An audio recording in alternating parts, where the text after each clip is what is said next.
በስመ አብ ወወልድ ወመንፈስ ቅዱስ አሐዱ አምላክ አሜን። ወወልድ ወመንፈስ ቅዱስ አሐዱ አምላክ አሜን። በስመ አብ ወወልድ ወመንፈስ ቅዱስ አሐዱ አምላክ አሜን። ክቡራን አበው አይንተ እግዚአብሔር ካህናት፣ ሊቃውንተ ቤተ ክርስቲያን፣ አበው መነኮሳት፣ ወንድሞች ዲያቆናት፣ መምህራችን፣ ክቡራን አበው አይንተ እግዚአብሔር ካህናት፣ ዘማሪያን፣ ወንድማችን ሊቀ ዲያቆናት ቴዎድሮስ፣ ከሩቅም ከቅርብም የተገኛችሁ የልዑል እግዚአብሔር ቤተሰቦች፣ የእመቤታችን የንጽሕት ድንግል ማርያም የአስራት የበረከት ልጆች፣ በወደደን ባከበረን በአምላካችን ፍጹም ሰላም እንደምን አመሻችሁ? እንደምን ዋላችሁ? አሜን። በቸርነቱ የጠበቀን በእድሜያችንም ላይ ይህችን ሰዓት የጨመረልን በፊቱ ያሳየነውን የእምነት ማነስ የምግባር ጉድለት ሳይመለከት በደጁ እንድንሰበሰብ ያልከለከለን የአባቶቻችን አምላክ ልዑል እግዚአብሔር ስሙ የተመሰገነ ይሁን። ያው የአባቶቻችንን ካህናት ያሉበትን ማዕረግ የተሰጣቸውን የክብር ስም ላለማጉደል ነው በጅምላ አበው ካህናት ሊቃውንት እየተባልኩ የጠራሁትና ከሁሉ አስቀድሞ ያው ይቅርታ ጠይቃለሁ። አምላካችን ቅዱስ እግዚአብሔር ቢወድና ቢፈቅድ ባለችን ጥቂት ደቂቃ ቅዱስ የሆነውን የአምላካችንን የልዑል እግዚአብሔርን ቃል እንማራለን። ለዛሬ የምንማርበት የትምህርታችን ድረስ የሚሆነው የሐዋርያው ቅዱስ ጳውሎስ መልእክት አንደኛ ቆሮንቶስ ምዕራፍ 15 ከቁጥር 12 ጀምሮ ባለው ክፍለ ምንባብ መነሻነት እንማራለን። አስቀድሜ የቅዱስ መጽሐፉን ቃል በንባብ አሰማችሁና እናንተም አድምጣችሁ ከዛ በኋላ ወደ ትምህርታችን የምንሄድ ይሆናል። አምላካችን ቅዱስ እግዚአብሔር በጉባኤያችን መሃል ተገኝቶ እንዲያስተምረን፣ እንዲመክረን፣ እንዲገስጸን ቅዱስ ፈቃዱ ይሁንልን። አንደኛ ቆሮንቶስ ምዕራፍ 15 ከቁጥር 12 ክርስቶስ ከሙታን እንደተነሳ የሚሰብክ ከሆነ ግን ከእናንተ አንዳንዶቹ ትንሣኤ ሙታን የለም እንዴት ይላሉ? ትንሣኤ ሙታንስ ከሌለ ክርስቶስ አልተነሳማ። ክርስቶስም ካልተነሳ እንግዲያስ ስብከታችን ከንቱ ነው፣ እምነታችሁም ደግሞ ከንቱ ናት። ደግሞም ክርስቶስን አንስቶታል ብለን በእግዚአብሔር ላይ ስለመሰከርን ሐሰተኞች የእግዚአብሔር ምስክሮች ሆነን ተገኝተናል። ሙታን ግን የማይነሱ ከሆነ እርሱን አላስነሳውም። ሙታን የማይነሱ ከሆነ ክርስቶስ አልተነሳማ። ክርስቶስም ካልተነሳ እምነታችሁ ከንቱ ናት፣ እስካሁን ድረስ በኃጢአታችሁ አላችሁ ይላል ሐዋርያው ቅዱስ ጳውሎስ። ስለ ቃሉ የአምላካችን የልዑል እግዚአብሔር ስም የተመሰገነ ይሁን። በዚህ መነሻነት እኛ ለትምህርታችን መነሻ አድርገን የምንማርበት ርዕስ ትንሣኤ ሙታን ይሆናል። እስኪ ትንሣኤ ሙታን በሉ። ድገሙት።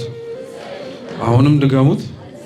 ትንሣኤ ሙታን በሚል ርዕስ እንማራለን። አምላካችን በጉባኤያችን መሃል ተገኝቶ የራቀውን አቅርቦ የረቀቀውን አጉልቶ ምስጢርን ለሁላችን እንዲገልጽልን ሰምተንም ደግሞ ምንሄድ ብቻ ሳይሆን ከምንም በላይ ሰምተን ለመኖር ራሳችንን እንድናዘጋጅ አምላካችን ልዑል እግዚአብሔር ይርዳን ይፍቀድልን።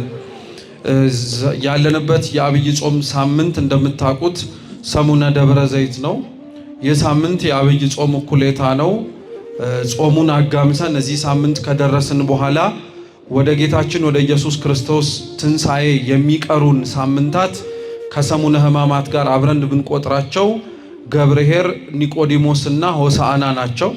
ከዚህ ሳምንት ከሆሳዕና በኋላ የጌታችንን ሕማም ተሳትፈን ደግሞ ክርስቶስ ከሙታን መካከል ተነሳ ብለን ለመስበክ የቀሩን ሳምንታት እኩሌታ የሚለኩት በደብረ ዘይት ነው። ደብረ ዘይት የአንድ ቦታ ስያሜ ነው። ደብር ማለት ተራራ ነው። ዘይት ማለት ደግሞ ዘይትን የሚሰጡ እጽዋት ያሉበት ቦታ ስለሆነ ነው። በእንግሊዘኛው ማውንት ኦሊቭ እየተባለን የሚጠራው ደብረ ዘይት፣ ኦሊቭ ማለት ወይራ ነው። የወይራ ዛፎች ያሉበት፣ በወይራ ዛፎቹ የሚገኘውን ዘይት ደግሞ ምክንያት ተደርጎ ደብረ ዘይት እየተባለ ይጠራል። በዚች ተራራ ላይ ጌታችን መድኃኒታችን ኢየሱስ ክርስቶስ ብዙ ትምህርቶችን አስተምሯል፣ ተአምራትንም ጭምር ፈጽሟል። በዚህ ሳምንት ላይ በደብረ ዘይት ግን ስለ አምላካችን ስለ ኢየሱስ ክርስቶስ ዳግም መምጣት የምታስተምርበት የቤተ ክርስቲያን የአብይ ጾም ሳምንት ነው። በቤተ ክርስቲያናችን ያሉ መሰረታዊ ትምህርቶች መካከል አንዱ ስለ ሙታን መነሳት ቤተ ክርስቲያን የምታስተምረው ነው። ይህ ምስጢር ከአምስቱ አዕማደ ምስጢራት መካከል አንዱ ሲሆን ሲጠራም ምስጢረ ትንሣኤ ሙታን ይባላል። ወደ ምስጢረ ትንሣኤ ሙታን ከመግባታችን በፊት አጠቃላይ የቤተ ክርስቲያን ትምህርት ለሚያዳምጠውና አምኖ ለሚቀበለው ማወቅ ያሉብን የተወሰኑ ነጥቦችን በቅድሚያ እናንሳ። አንደኛው የኦርቶዶክስ ተዋህዶ እምነት ትምህርት ክርስቲያኖች የመገለጥ ዕውቀት ነው። እስኪ የመገለጥ ዕውቀት በሉ። የመገለጥ ዕውቀት ማለት በቤተ ክርስቲያናችን ውስጥ ስለ እግዚአብሔርም ሆነ እግዚአብሔርም ነው ብለን ስለምንናገራቸው ነገሮች በሙሉ አንደኛ ራሱ አምላካችን ልዑል እግዚአብሔር ለፍጥረታቱ በገለጠበት ልክና መጠን እንድንረዳው በቅዱሳት መጻሕፍት ተጽፎ በምናገኘው ልክ የምናስተምረው ነው እንጂ ተገልጦ ያመነው ነው እንጂ ሰዎች በምርምር ሰዎች በሁኔታዎች ሰዎች በተለያዩ መንገድ ያወቋቸውና ተረድተው የደረሱባቸው አይደሉም። ለዛ ነው የኦርቶዶክስ ተዋህዶ እምነት የመገለጥ እምነት ነው የሚባለው። የመገለጥ እምነት ብቻ ደግሞ ሳይሆን የኦርቶዶክስ ተዋህዶ እምነት ከስሜት ሕዋሳቶቻችንም በላይ ልንመረምረው የማንችለው እውነት እንዳለም አምነን የምንቀበለው።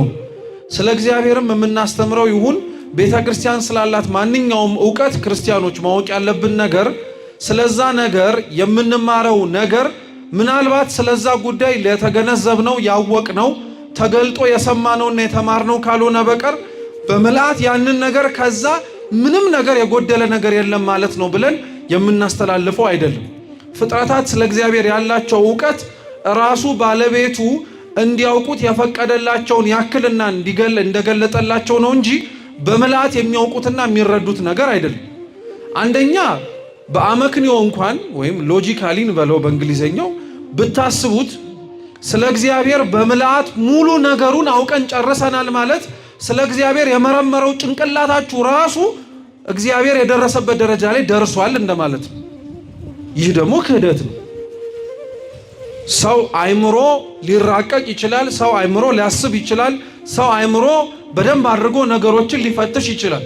ፈተሸ፣ አወቀ፣ ተመራመረ። ነገር ግን ማለት በምልአት ያንን ነገር አውቆ ተገንዝቦ ስለዛ ነገር ምንም ነገር ሳይጎለው ማስተማር ቻለ ማለት ግን አይደለም።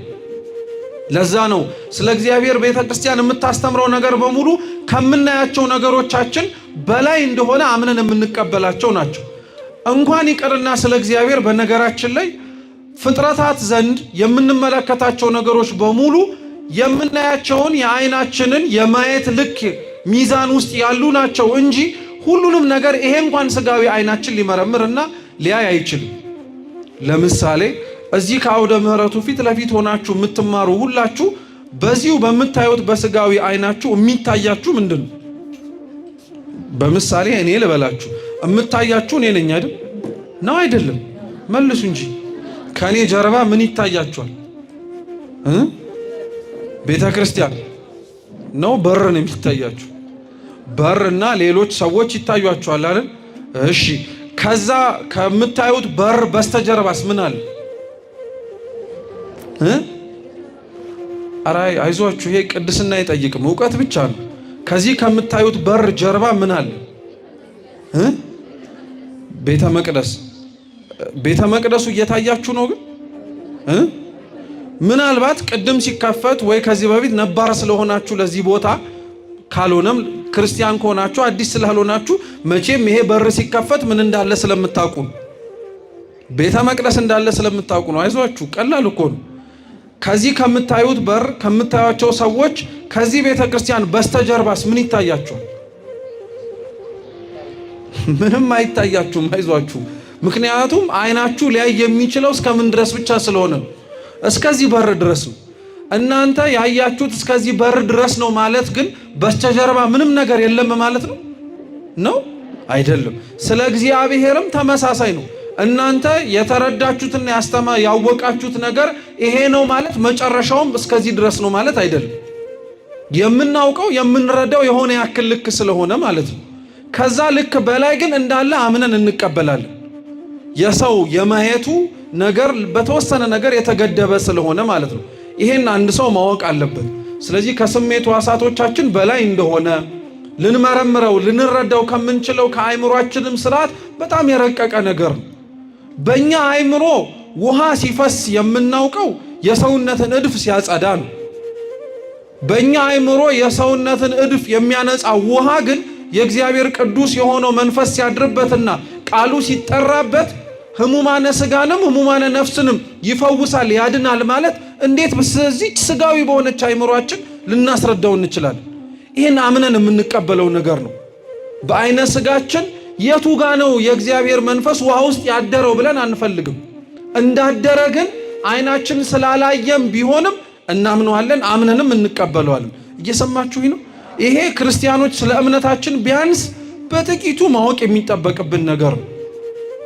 ይሄንን ያልነው የቤተ ክርስቲያናችን ትምህርቶች የመገለጥና ከስሜት ሕዋሳቶቻችን በላይ እንደሆኑ ብቻ እንድናውቅም ጭምር አይደለም። ከመገለጥና ከስሜት ሕዋሳቶቻችን በላይ የሆኑ ብቻ ሳይሆን የኦርቶዶክስ ተዋሕዶ እምነታችን የምንቀበለው ትምህርት በስራም ጭምር የሚተረጎም ነው። ሰው የተገለጠውን ነገር ካመነ በኋላ ያመነውን ነገር በተግባር እንዲኖረውም ጭምር ይጠበቅበታልና ቤተ ክርስቲያን ደግሞ ይሄንን ያመነችውን እምነት የምታስተምርበት የትምህርት መስኳ በሶስት ነው የሚከፈለው። አንደኛው ዶግማ ነው፣ ሁለተኛው ቀኖና ነው፣ ሶስተኛው ትውፊት ነው። እኒህን ነገሮች በደንብ ልብ አድርጋችሁ ስሙ። ዶግማ ማለት ክርስቲያኖች ሰው ያላጸደቀው ያላረቀቀው እግዚአብሔር ስለሱ የምናምነው የተቀበልነው ልናስተካክለው ልንቀይረው በፍጹምም ደግሞ ልናሻሽለው ማንችላቸው የተገለጡ እውነቶች በቤተ ክርስቲያን ውስጥ የምናምናቸው እምነቶች ዶግማ ይባላሉ። ሁለተኞቹ ቀኖና ይባላል። ቀኖና በአጭሩ ሰፊ ቢሆንም ምንድነው ቢባል አንደኛው ዶግማው የሚጠበቅበት አጥር ነው። በተለምዶ ቀኖና ከሚባሉ ነገሮች መካከል አንዱ ስርዓተ ቤተ ክርስቲያን። ስርዓተ ቤተ ክርስቲያን ቀኖና ነው ሲባል ይሻሻላል፣ ይለወጣል፣ ይስተካከላል የሚለውን ነገር ብቻ አይምሯችን ውስጥ አይስረጽ። ስርዓተ ቤተ ክርስቲያን አስፈላጊነቱ የምናምነው እምነት ዶግማው እንዳይነካ አጥር ቅጥር ሆኖ የሚጠብቅ ነው። ሶስተኛው ደግሞ ትውፊት ነው። እስኪ ትውፊት በሉ። ትውፊት ማለት ደግሞ አፈ ታሪክ ማለት አይደለም። ትውፊት እና አፈ ታሪክ በጣም ይለያያሉ። ትውፊት ማለት ተጽፎ ካገኘነው ነገር አስቀድሞ ያገኘነው የቤተ ክርስቲያን ሀብት ነው። በትውፊት ለምሳሌ ምን አገኛችሁ ተብላችሁ ብትጠየቁ ታውቃላችሁ? ቤተ ክርስቲያን በትውፊት መጽሐፍ ቅዱስን እንዳገኘችው። መጽሐፍ ቅዱስ የተገኘው የትውፊት ውጤት እኮ ነው። በነገራችን አንድ ነገር ትውፊት የሚሆነው ሳይጻፍ ሲቀር ያልተጻፈ ትውፊት ይባላል። ልብ ብላችሁ ስሙ። ጌታችን በወንጌል ላይ ሐዋርያት አባቶቻችንን ከሙታን መካከል ከተነሳ በኋላ የሰጣቸው አደራዎች፣ ኃላፊነቶች መካከል አንዱ እንዲህ ብሎ ነበር። ሂዳችሁ አሕዛብን በአብ በወልድ በመንፈስ ቅዱስ ስም እያጠመቃችሁ እያስተማራችሁ ደቀ መዛሙርት ያድርጓቸዋል። እስኪ እያስተማራችሁ በሉ፣ እያጠመቃችሁ። ሐዋርያት ግን ከማስተማርና ከማጥመቅ ባለፈ ከክርስቶስ የተማሩትን ትምህርት ጽፈው ሰጥተዋል? አልሰጡ? ሰጥተዋል። ዛሬ ከሐዲስ ኪዳን መጻሕፍት መካከል የምንቀበላቸውን አራቱን ወንጌላት ጽፈው የሰጡን ሐዋርያት ናቸው። የማቴዎስ ወንጌልን ማቴዎስ ነው የጻፈው፣ ሐዋርያ ነው። የማርቆስ ወንጌልን የጻፈው ማርቆስ ነው፣ አርድዕት ነው። የሉቃስ ወንጌልን የጻፈው ሉቃስ ነው፣ እሱም አርድዕት ነው። የዮሐንስ ወንጌልን የጻፈው ራሱ ዮሐንስ ነው፣ እሱ ሐዋርያ ነው። የሉቃስ ወንጌልን የጻፈው ቅዱስ ሉቃስ ነው፣ ወንጌሉን የጻፈው እሱ አርድዕት ነው። የቅዱስ ጳውሎስ መልእክታትን የጻፈው ራሱ ቅዱስ ጳውሎስ ነው። የሌሎች ሐዋርያት መልእክታት የተጻፉት በሌሎች ሐዋርያት ነው። ስለዚህ ራሳቸው ጽፈዋል? አልጻፉ? ልብ ብላችሁ ስሙ። ጌታ ግን ያዘዛቸው ወጥተው ደቀ መዛሙርቱን በአብ በወልድ በመንፈስ ቅዱስ ስም እያስተማሩ እያጠመቁ ደቀ መዛሙርታቸው ነው እንጂ ጻፉ ብሎ ልኳቸዋል እንዴ? ጻፉ እኮ መጀመሪያ አላላቸው። የአስፈላጊነት ያወቁት እነሱ ናቸው። ሐዋርያት ቅዱሳት መጻሕፍትን የጻፉበት አበውም ጭምር ለምን እንደሆነ አድምጡ። ቅዱሳት መጻሕፍት የተጻፉት በሐዲስ ኪዳን ዋነኛው ዓላማ አንደኛ ሐዋርያት የአይሁድን እምነት አምነው የክርስትናውን እምነት ለተቀበሉ ወይም አሕዛብ ሆነው ጭራሽ ስለ ክርስቶስ የመጀመሪያ ጊዜ ላይ የሰሙ ሰዎችን ሰምተው አስተምረው አሳምነው አጥምቀው ከሄዱ በኋላ ወደ ቀደመ ነገራቸው አብዛኞቹ ይመለሳሉ። አንዳንዶቹ የቀደመ ነገራቸው ስላልወጣላቸው ማለትም ልክ አሁን እኛ በሕይወታችን ስለ ንስሐ ተሰብከን ውስጣችን ስለ ንስሐ በጣም ሲግል ወዲያውኑ ብረት እንደጋለ ነውና ሄደን የነፍስ አባቶቻችን ጋር ንስሐ እንገባለን አይደል? ግን በበነጋታው ንስሐ ገብተንም በጨረስንባት ቅጽበት ወይ በሐሳባችን ወይ በንግግራችን አሊያ ደግሞ በስራ መልሰን ምን እንሰራለን? ኃጢአት እንሰራለን። እኛ ገና ለገና ታዲያ ኃጢአት ስለሰራን ተብሎ የሚቀር ንስሐ አለ? በቃ እነዚህ ሰዎች እየታጠቡም ጭቃ ስለሆኑ ውሃ እንስጣቸው ይባላል እንዴ? አይባልም። ንስሐ ገብተን ኃጢአት ስለሰራን መልሰው ኃጢአት ይሰራሉና ብሎ እግዚአብሔር የንስሐ በርን አይዘጋም። እንደዚሁ ሁሉ እነዚህም ተምረው አምነው ወደ ክርስትናው እምነት ከገቡ በኋላ ሐዋርያት አባቶቻችን ያመኑትን እምነት እንዳይረሱት ለማስታወስ፣ ያላመኑት ሰዎች ደግሞ ገና ለገና እነሱ መጥተው አልሰበኩንምና አምነን አንቀበልም እንዳይሉ ያመኑትን እምነት አንብበው መረዳት እንዲችሉ ከብዙ ምክንያቶች መካከል ቅዱሳት መጽሐፍ ተጽፈዋል። ልብ ብላችሁ አሁንም አድምጡ። እነዚህን ለምሳሌ ወንጌላትን የጌታችን ኢየሱስ ክርስቶስ ታሪክ ያለበትን ማለት ነው። ሐዋርያቱ መጽሐፉን ሲጽፉ ከግር ከግሩ ስር ልክ እየሄዱ ልክ ነገስታትን ከግር ከግር ስራቸው እየተከተሉ ዜና መዋዕሎቻቸውን የሕይወታቸውን ታሪክ እንደሚዘግቡት ሐዋርያትም ወረቀትና እስክርቢቶ ይዘው እየተከተሉ ክርስቶስ ያደረገውን በሙሉ እየጻፉን የተከተሉት አይደለም። እነሱ ጌታችን ኢየሱስ ክርስቶስ ያደረገውን ነገር በሙሉ በአእምሯቸው በልባቸው ጓዳ ነበረ ሲያሳድሩት የነበረው። እነሱ በልባቸው ጓዳ ያዩትን የተመለከቱትን ነው በኋላ ላይ ደግሞ ለማን የጻፉት? እየሰማችሁኝ ነው? እስኪ ለኛ በሉ። ለኛ የጻፉት እነሱ ያዩትን፣ ለኛ ጽፈው የሰጡን እነሱ በቃል የተማሩትን ነው። ትውፊት ማለት ታዲያ ይሄ አይደል? ትውፊት ማለት እኮ በቃል የሚነገር የሚወረስ ነገር ነው። ሐዋርያት በቃል የተማሩትን ለኛ በጽሑፍ አወረሱ። እነሱ በቃል የተማሩት የክርስቶስ ትምህርት ያልተጻፈ ትውፊት ይባላል። እስኪ ያልተጻፈ ትውፊት በሉ። እነሱ በቃል የተማሩትን ትውፊት ጽፈው ደግሞ ሲሰጡን ለኛ የደረሰው ምን የተደረገ ትውፊት ይሆናል? የተጻፈ ትውፊት ይሆናል ማለት ነው መጽሐፍ ቅዱስ። ስለዚህ የትውፊት ውጤት ነው የምንለው ለዚህ ነው። ሐዋርያት በቃል የተማሩትን ጽፈውን የሰጡን እንጂ ልክ እንዳልኳችሁ እንደ ነገስታት ዜና መዋዕል ጸሐፊዎች ከግር ከግር እየተከተሉ ዛሬ እንዲያደረገ ቀን 20 ይህንን ፈጸመ እያሉ አልነበርም። እነሱ ከልባቸው ነበረ ሲከታተሉት የነበሩ። መንፈስ ቅዱስ ከወረደላቸው በኋላ ቅድም ባልኳችሁ ምክንያት ቅዱሳት መጽሐፍትን ጻፉልን። ስለዚህ የቤተ ክርስቲያን ዋና መሰረት የሚባሉት ትምህርቶች በእነዚህ በሶስት ውስጥ ይጠቃልላሉ። ዶግማ፣ ትውፊት፣ ቀኖና። እኛ ለዛሬ እንማረዋለን ብለን ያነበብነው የመጽሐፍ ቅዱስ ክፍል ላይ አንዱ የምታገኙትና ቅዱስ ጳውሎስ ጽፎ ለቆሮንቶስ ክርስቲያኖች ያስተማረው ትምህርት የትንሣኤ ሙታን ትምህርት ነው። እስኪ ትንሣኤ ሙታን በሉ። ይሄ የትንሣኤ ሙታን ትምህርት ከቤተ ክርስቲያን የማይለወጡ የማይስተካከሉ ሊቀየሩ የማይችሉ አምነን ከምንቀበላቸው ትምህርቶች መካከል አንዱ ነው። ከአምስቱ አዕማደ ምስጢራት አንዱ ነው። እኒህ አምስቱ አዕማደ ምስጢራት የሚባሉት የቤተ ክርስቲያን መሰረታዊ ትምህርቶች ናቸው። ክርስቲያኖች እንዲያምኑት ከሚቀበሉት ትምህርቶች አንዱ ነው። ይሄ ገርማቸዋል እንዴ? አምስቱ አዕማደ ምስጢራት በነገራችን ላይ የምናምነው ትምህርት ብቻ ሳይሆን የምንጸልየውም ጸሎት ጭምር። ከሰባቱ ኪዳናት መካከል አንዱ ትምህርተ ኅቡዓት ነው። ትምህርተ ኅቡዓት እኮ ምስጢራት ናቸው። አምስቱን አዕማደ ምስጢራት የተጻፉትን መጽሐፍ ቤተ ክርስቲያን ጸሎት ትጸልየዋለች። ዘወትር ማለት ነው። ካህናቱ ይጸልዩታል። ስለዚህ ቤተ ክርስቲያን የምታምነውን ትጸልየዋለች፣ የምትጸልየውን ታምነዋለች። ያመነችውን ታስተምረዋለች፣ ያስተማረችውንም ደግሞ መልሳ ታምነዋለች። ይህን እርግጥ አድርገን ማወቅ አለብን። ትንሣኤ ሙታን ከአምስቱ አዕማደ ምስጢራት መካከል አንዱ ነው። በቅደም ተከተል ለመውረድ እንዲመቸን የመጀመሪያው ምስጢር ምስጢረ ሥላሴ ነው። ሁለተኛው ምስጢረ ሥጋዌ ነው። ሶስተኛው ምስጢረ ጥምቀት ነው። አራተኛው ምስጢረ ቁርባን ነው። ከሱ በኋላ የሚመጣው ምስጢረ ትንሣኤ ሙታን ነው። እነዚህ አምስቱ አዕማደ ምስጢራት አንዳንዱን የምናምናቸው ናቸው፣ አንዳንዱን ደግሞ አምነን የምንሳተፍባቸው ናቸው። እስኪ የምናምናቸው በሉ እንጂ። ከዛ ደግሞ አምነን የምንሳተፋቸው በሉ። የምናምናቸው ምስጢራት መካከል አንዱ ምስጢረ ሥላሴ ነው። ምስጢረ ሥላሴ እኛ እንሳተፍም፣ እናምናለን ግን አምላክ አንድም ነው፣ ሶስትም ነው፣ ስንትም ነው? ይሄን እናምናለን። አይጨመርበትም፣ አራተኛ አይሆንም፣ አይጎልም፣ ሁለተኛ አይሆንም። ይሄ አምነን የምንቀበለው ምስጢር ነው። ሁለተኛው ምስጢረ ሥጋዌ ነው። እስኪ ምስጢረ ሥጋዌ በሉ። ይሄንንም የምናምነው ምስጢር ነው። ይሄም እናምነዋለን። ከሱ በኋላ የምታገኙት ምስጢረ ጥምቀት ነው። እስኪ ምስጢረ ጥምቀት በሉ። ይሄ ምስጢር ግን የምናምነው ብቻ ሳይሆን ምን የምናደርገው የምንሳተፈው ነው።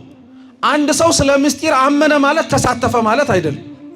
አሁን ስለ ጥምቀት ብዙ ሰው ተሰብኮ ሰማ ማለት ተጠመቀ ማለት ነው አይደለም። ጥምቀት እናምነዋለን፣ ካመነው በኋላ ደግሞ ምን እናደርገዋለን? እንሳተፈዋለን። ቁርባንም ተመሳሳይ ነው። ስለ ቁርባን መጀመሪያ እንማራለን። የምንበላው የምንጠጣው የክርስቶስ ቅዱስ ሥጋና ክቡር ደም እንደሆነ እንቀበላለን። አምነን ከተቀበልን በኋላ ቅዱስ ቁርባን ለመቀበል ምስጢሩን ለመሳተፍ ምን እናደርጋለን? እንመጣለን። ብዙዎቻችን ግን ሕይወታችንን ተመልከቱት። ስለሆነ ነገር የምናውቀው ዕውቀት፣ ስለሆነ ነገር የምናውቀው መረዳት ያንን ነገር እንዳደረግነው እንዳልሆነ ታውቃላችሁ። በጣም ብዙ ክርስቲያኖች ስለ ቁርባን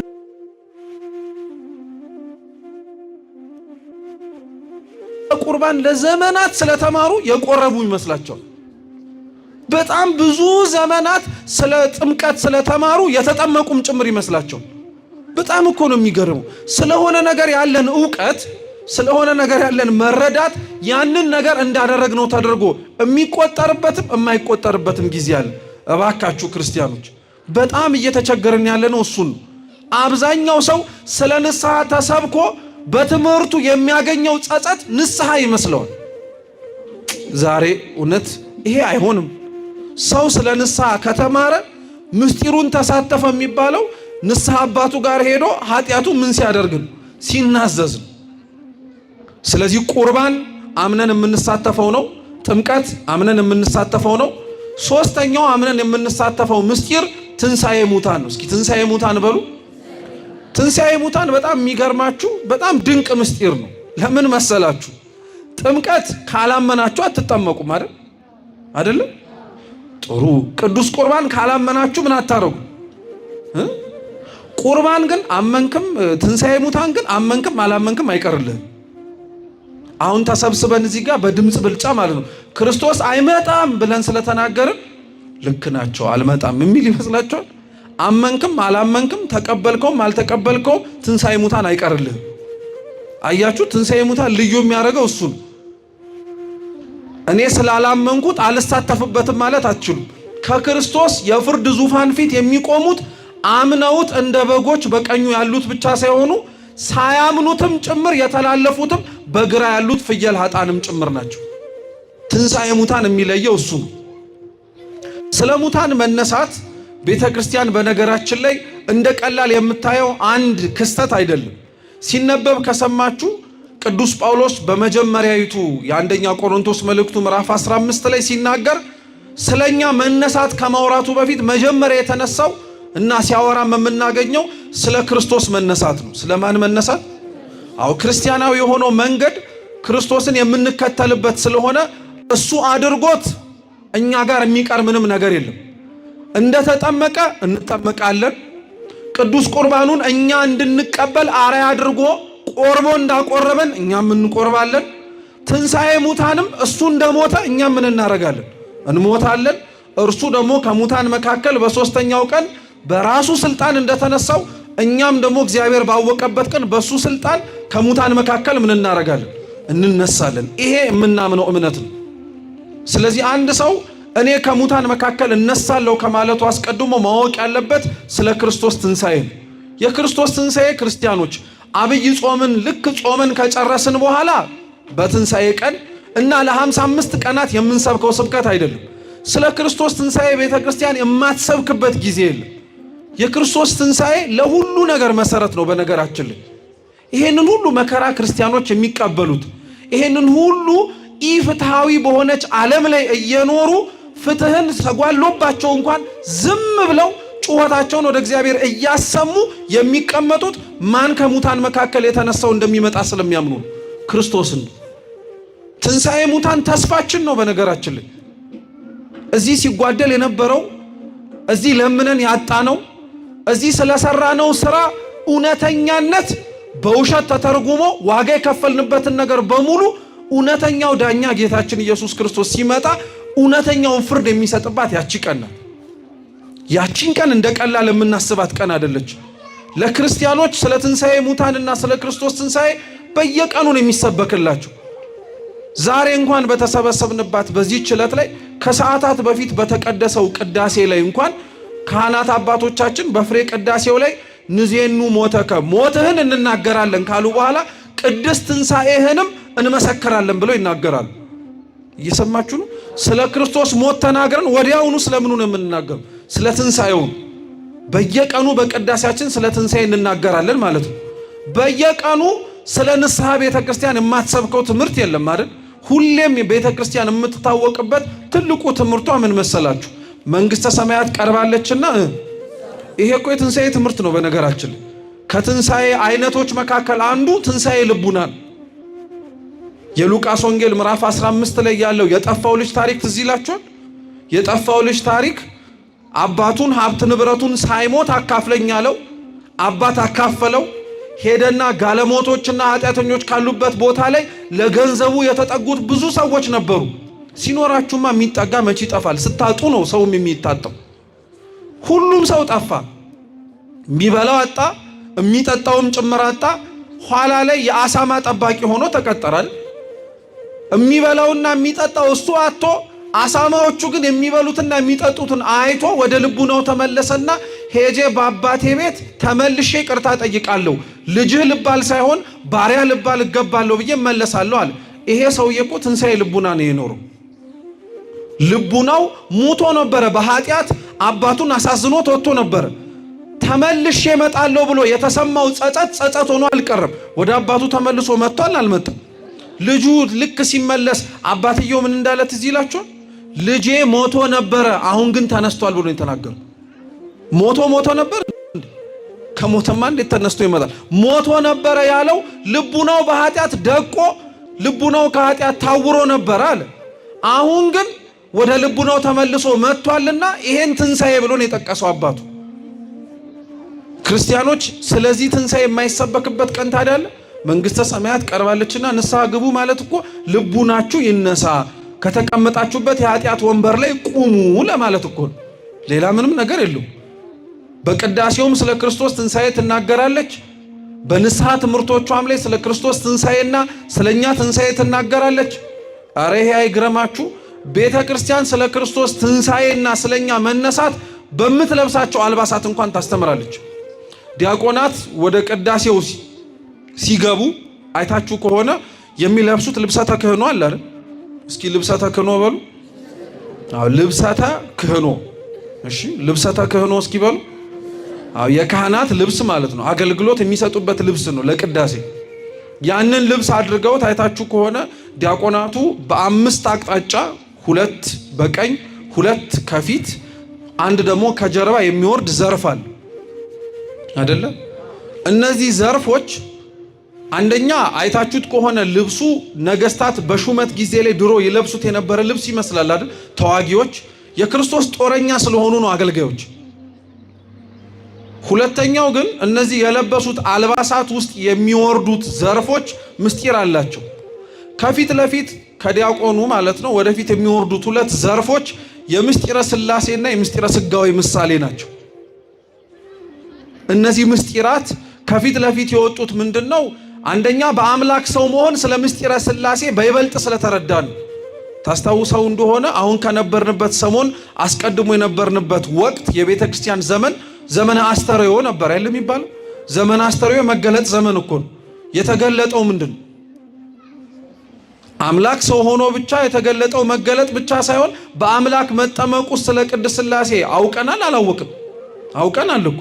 በዓለ አስተርእዮ ላይ አንዱ የተገለጠልን ነገር ቢኖር የቅድስት ሥላሴ ስንትነት ነው። ወልድ በውሃው ሲጠመቅ በላይ በሰማያት አባቱ ምስክርነት ሲሰጥ መንፈስ ቅዱስ በርግብ አምሳል ደግሞ ወልድ ላይ ሲያርፍ ቅድስት ሥላሴ አንድ አምላክ ቢሆኑም በአካል ስንት መሆናቸውን አየን። ይሄ መገለጥ ነው።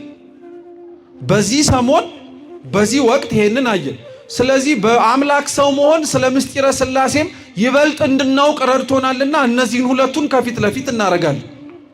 በቀኝና በግራ በዲያቆናቱ የሚወርዱት ዘርፎች ደግሞ የጥምቀትና የቁርባን ምሳሌ ናቸው። እየሰማችሁ ነው? የምንና የጥምቀትና የቁርባን የቤተ ክርስቲያናችን አንድ ሊቅ ሲያስተምር ምን ይላል መሰላችሁ? የክርስቲያኖች ጉዞ ሁሌም እንደምታውቁት የመስቀል ጉዞ ነው። ጌታችንም በወንጌል ተናግሯል። ማንም እኔም ሊከተለኝ የሚወድ ቢኖር መስቀሉን ተሸክሞ ምን ያርገኝ ብሎ። መስቀሉን አይታችሁት ከሆነ ብዙ ጊዜ ላይ ቅርጹን ማለት ነው የላይኛው አጠር ያለ የታችኛው ምን ያረገን የረዘመ ነው። በቀኝና በግራ ደግሞ እኩል የሆነ ርቀት ያለ ደግሞ አንድ እንጨት አለ አይደል? እና ምን ይባላል መሰላችሁ? መስቀል ይላል ቅዱስ ቄርሎስ ዘእስክንድርያ ከምድር እስከ ሰማይ ተዘርግቶ ወደ እግዚአብሔር የሚወስደን መሰላላችን ነው አለ። ወደ አምላካችን የሚያወጣን መሰላላችን ነው አለ። ቀጠለና ምን አለ? በዛ የመስቀል ጉዞ ግን ሁሉም እንደዚሁ ዝም ብሎ የሚወጣ አይደለም። አንዳንዱ መስቀሉ ከብዶት የሚወድቅም አለ። አንዳንዱ የተሸከመው እግዚአብሔር እንዲኖረው እያደረገው ያለው ፈተና በአቅሙ ቢሆንም አቅሙን የማያቅ ስለሆነ እያወቀም ቢሆንም ጭምር የሚወድቅና የሚሳሳት አለ። ማንኛውም ሰው በክርስቲያናዊ ሕይወቱ ልክ እንደሚወድቀው እንደሚነሳው እና ምን አለ ቅዱስ ቄርሎስ? በዚህ የመስቀል ጉዟችሁ ላይ ስትወድቁ ወይንም ደግሞ በዚህ የመስቀል ጉዟችሁ ላይ ከዛ መንገድ ስትወጡ የምትመለሱባቸው መንገድ ጥምቀትና ቁርባን ነው አለ። ምንና ምንድነው? ጥምቀትና ቁርባን ነው። ክርስቶስን ለመከተል ይመጡ የነበሩ ሰዎች በሙሉ አንዳንዶቹ ይገቡ የነበሩት በጥምቀት በርነት ነው። ታስታውሳላችሁ? የሐዋርያት ሥራ ምዕራፍ 2 ላይ አምላካችን ልዑል እግዚአብሔር የላከው ቅዱስ ጴጥሮስ ለገበያው ሕዝብ ሰብኮ ከጨረሰ በኋላ ምን አሉት? ምን ተንግበር አሉት። ምን እናርግ አሉት? ኃጢአታችሁን እየተናዘዛችሁ በኢየሱስ ክርስቶስም ተጠመቁ አላቸው። ወደ ክርስቶስ እምነት የገቡት አምላካቸውን ለማመን የታደሉት በምን በርነት ገብተው? እስኪ ጥምቀት በሉ። አይዟችሁ ከባድ አይደለም። እስኪ ጥምቀት በሉ። በጥምቀት በርነት ነው። ሐዋርያት ክርስቶስን አምነውት የተከተሉት እኒህ አባቶቻችን አንዳንዶችን በጥምቀት በርነት እንዳስገቡት ሁሉ ያመነ ሰው የተጠመቀ ሰውስ እግዚአብሔርን በኃጢአት ሲያሳዝነው ክፉ ሲሰራ አምላኩን ይቅርታ ጠይቆ የሚገባው በምን በርነት? በቁርባን።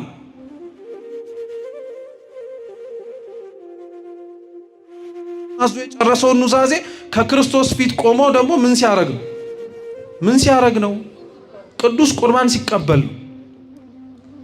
ስለዚህ በቀኝ በግራ ያለው ይህ ሁለቱ ዘርፍ ደግሞ የንስሐና የጥምቀትና የቁርባን ምሳሌ ነው። 5 ዘርፍ ነው አለ ያልኳችሁ። እስካሁን ስንት ዘርፍ ጠራን? አረ መልሱ ባካችሁ። 4። ከባድ እኮ አይደለም፣ አይዟችሁ። ስንት ነው? ስንት ቀረን? አንደኛው ዲያቆኑ የሚያደርገው ልብስ ላይ የቀረው ዘርፍ በየት በኩል ነው ያለው? በጀርባ ያለው የቀረው ዘርፍ የትንሣኤ ሙታን ምሳሌ ነው። እነዚህ ከፊት ለፊት ያሉትን በቀላሉ ማየት ይችላል አይችልም? ትንሣኤ ሙታን ከጀርባ ያለውንስ እንዲህ ብሎ ማየት ይችላል? ትንሣኤ ሙታን ገና ስላልተፈጸመ አላየነውም ብሎ ለማጠየቅ እኮ ነው።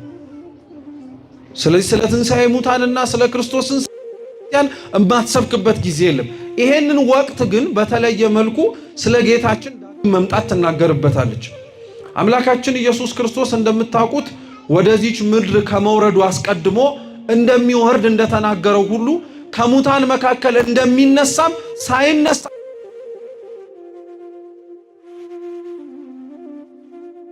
በኦሪት ዘፍጥረት በጣም በስፋት ተገኝተው ተጽፈው ከምናገኛቸው ታሪኮች መካከል አንዱ የአብርሃም አባታችን አብርሃም የምታስታውሱት ከሆነ በእርጅና ዘመኑ የወለደው አንድ ልጅ ነበር፣ ይስሐቅ የሚባል። ጌታችን ያንን የወለደውን ልጅ ምን አለው? ሰዋልኝ አለ። አብርሃም አላንገራገርም። አብርሃም በነገራችን ላይ አለማንገራገሩን ለእግዚአብሔር ታዛዥነቱ እንዳለው ሁሉ እምነቱንም ጭምር ያጠይቃል። ለምን መሰላችሁ?